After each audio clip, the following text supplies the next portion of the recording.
Okay, am I the only one that didn't know about this?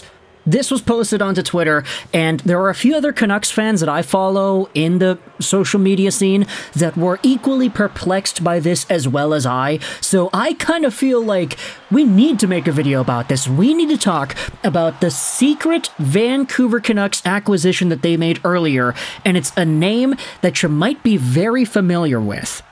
Today, we're talking about former Ottawa Senator, former Nashville Predator, former Edmonton Oiler, and former Phoenix Coyote, Kyle Turris.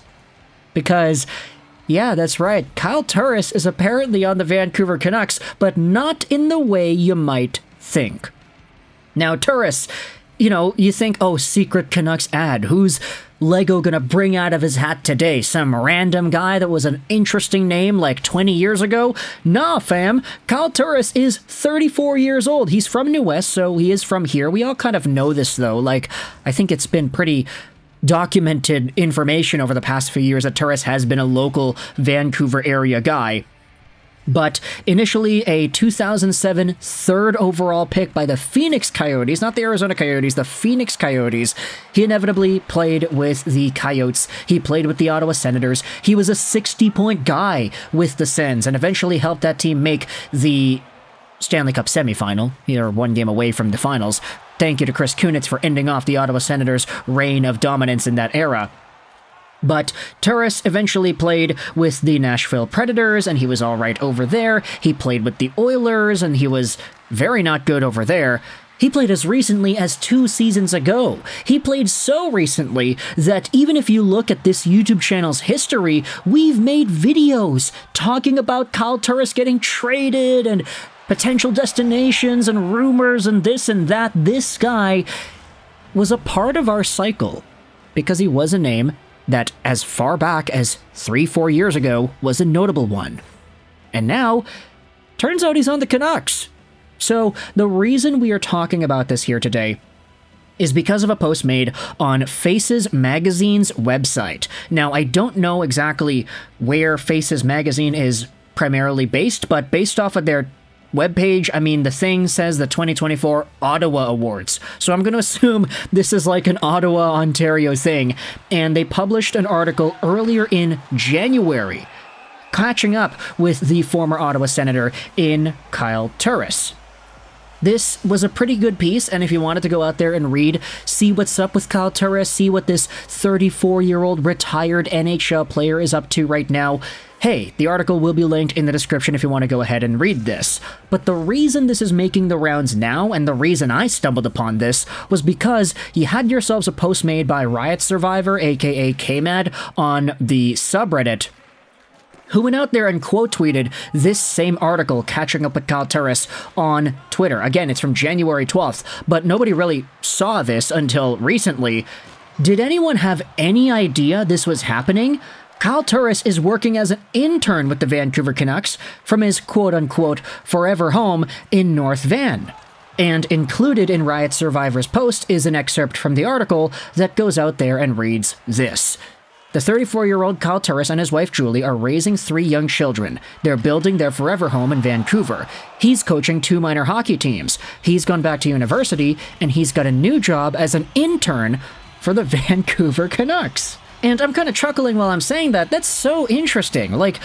Kyle Turris just a few years ago was being discussed as one of the worst contracts on the Edmonton Oilers. A cap dump, a guy that just really wasn't all too good. And now, 2 years later, he's on the Canucks, but as an intern. The writer of this article then says, hey, I was appreciative and a little bit impressed that Kyle Turris was able to carve some time out to join me from his home in North Vancouver. As Turris jumps on an early Sunday morning Zoom call, he's just in the door from hockey practice, still munching on breakfast cereal, while 3 adorable blonde-haired people are peeking over his shoulder to see who Dad is talking to on the laptop. Turris gives them their marching orders. I've been in the Canucks Business Intelligence Division, and I'm about to go into corporate partnerships, Turris said. I rotate through the different divisions to gain experience on the business side of an organization to better understand that. And just being in a work and office atmosphere is helpful too, because I haven't done that either. Turris doesn't know where this will lead yet, but he hasn't ruled anything out. I asked him if he might like to be a general manager at the NHL level someday. Yeah, I'm not sure about the exact position, but I would like to pursue a position in the hockey world that is more than strictly hockey.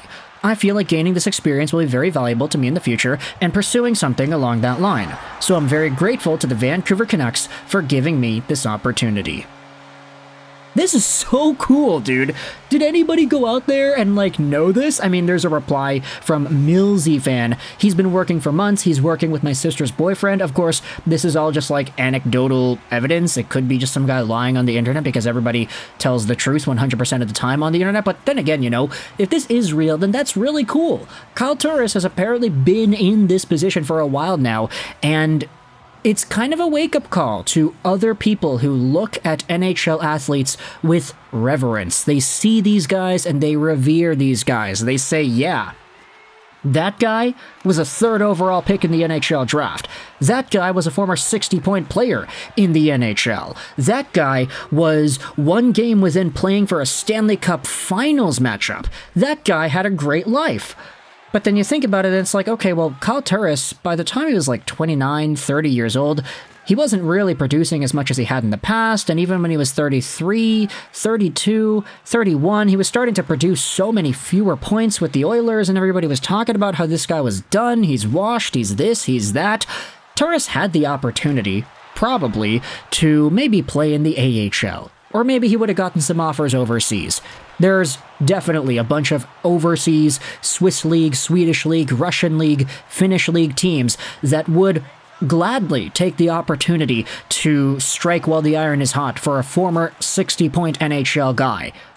But instead, Turris in his mid-30s is like, yeah, let's take a step back from being a professional athlete and let's try to work on the business side. Go back to school.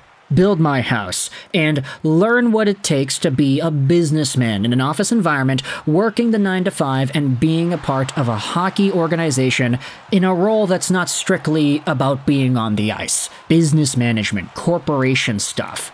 And I know, most of us who are watching this video, who are reading this article are I'd say most of us are regular 9-to-5 people.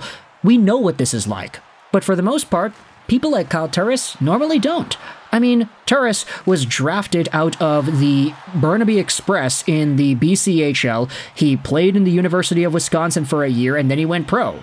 At most, he had 1 year's worth of college education, so seeing him do this with his life, go back to school, learn the business side of things, this is really admirable. And I have a lot of respect for Kyle Turris for being able to do that. A lot of people would have just taken their NHL earnings, put it in a savings account, let that money grow, and then use whatever funds and interest they get to build houses and go on vacations. Which Kyle Turris definitely, he probably has done that. But still having that desire to learn more, still having that drive to put yourselves in uncomfortable situations and get more out of life, that right there, look, I'm only 23 years old, but I feel like I have the right to go out there and say, yeah, that right there, that's so respectable. Being able to still go and pursue more, especially when it's within a field like business intelligence, this is the kind of stuff that people can pretty much do for the rest of their lives. Hockey is not one of those things. We've seen Jaromir Yager, he's the exception to the rule, but the majority of hockey players, by the time you're 40, you're done. You're not playing anymore. Most you're doing is playing beer league. People who play hockey professionally do not spend the majority of their lives playing the sport professionally. That's usually how it goes. So what are you going to do for the rest of those 40, 50 years of your life where you're not playing professionally? Some decide to live the rest of their lives off of the money they've earned at the NHL level, which is totally fine. You're free to do that. It's probably a lot of money considering you made the NHL in the first place. But others, like Kyle Turris, want to settle down, put their flag in the ground, say, this is my territory, and start to explore other professional opportunities. And that is super, super admirable. So good on Kyle Turris for being able to pursue this kind of a thing. Good on the Canucks, too, for granting Kyle Turris this opportunity. I mean, the article said he was an intern. It's from 2 months ago, so who knows if he's still not getting paid. But Kyle Turris is on the Vancouver Canucks. Not on the ice, but in the business intelligence division of the team's corporate space. And that is cool. So let me know your thoughts in the comment section below about the Canucks' secret acquisition that they made sometime in the past few months, I'm going to assume. Thoughts in the comment section below about former Coyote, Predator, Senator, Oiler, all the Ers, in Kyle Turris being a part of this Vancouver Canucks organization as an intern. I hope you enjoyed this video, and bye.